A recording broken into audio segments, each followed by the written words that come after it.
So we're going to start with a video, and then Dan O'Shea will address you all, and then I'll come back for comments and then questions, if that's okay. All right. Start with the video.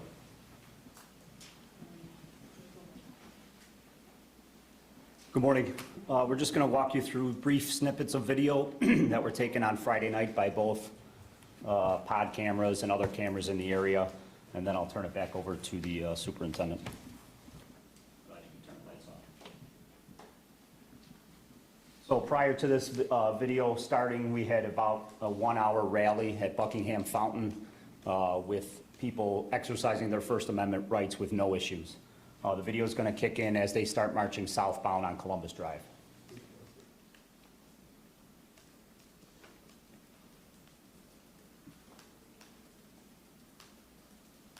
This is an overhead view that shows the group walking southbound on Columbus from Buckingham Fountain toward the Columbus statue. As you can see, there's several thousand people, and I'd like to point out the size of the banners in the front, which are approximately 5 to 6 feet tall, and all connected by PVC pipe, which will become important later on.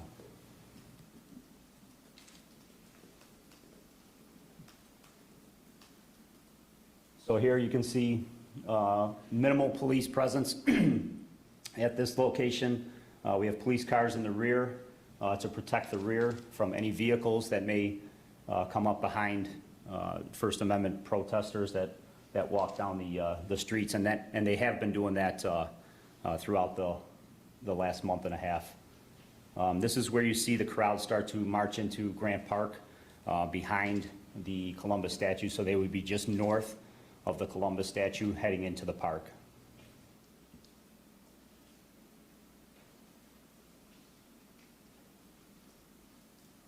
Okay, here's where we see the protests take a turn for the worse and turn into a riot situation. A lot of these individuals put up umbrellas and hid behind those banners among the foliage down the hill, so shielded from our officers' sight who are on the ground. And as you can see where the arrow is pointing out, this is just showing an individual changing from his clothing into all black clothing. And you'll see as the video progresses how they form up and march toward the statue. So here, again, a lot of the protesters are moving in front to shield this group who are all changing clothes and preparing weapons to be thrown at the officers who are standing at the statue, which is approximately half a block away. And now, again, you see the protesters moving in a platoon-like fashion with the banner that is all connected by PVC pipe towards the statue. And here's where they start marching south in Grant Park towards the statue. The PVC pipe is then taken apart from the banners. And a lot of that PVC pipe was sharpened on the ends to a point, which was being jabbed at the officers up when they get closer to the statue, and you'll see a video of that.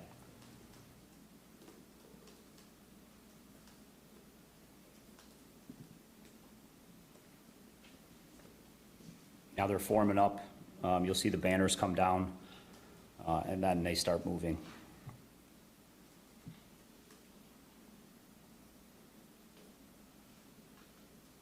What you don't see from this video on the back end is a lot of the bicycles that are forming a wall around the bicycle behind.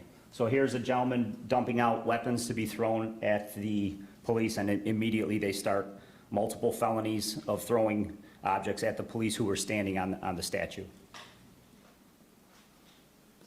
We've seen frozen water bottles, frozen cans of different types of substances, rocks, explosive devices, and then obviously here comes the PVC with the banner that was broken apart and then jabbed at the officers.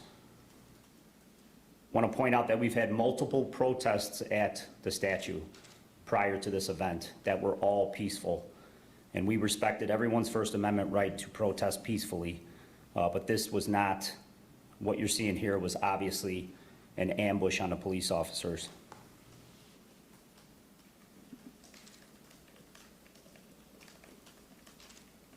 So within the group, there are people pushing carts and holding bags that had the items to be thrown at police. So they had multiple restocking of items to throw at the police, weapons, basically. And here's another look from the statue looking out southbound.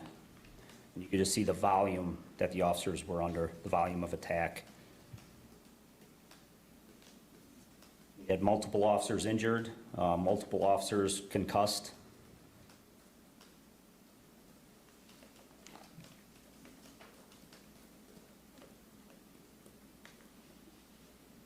Then I'd like to point out, there's the sticks being thrown.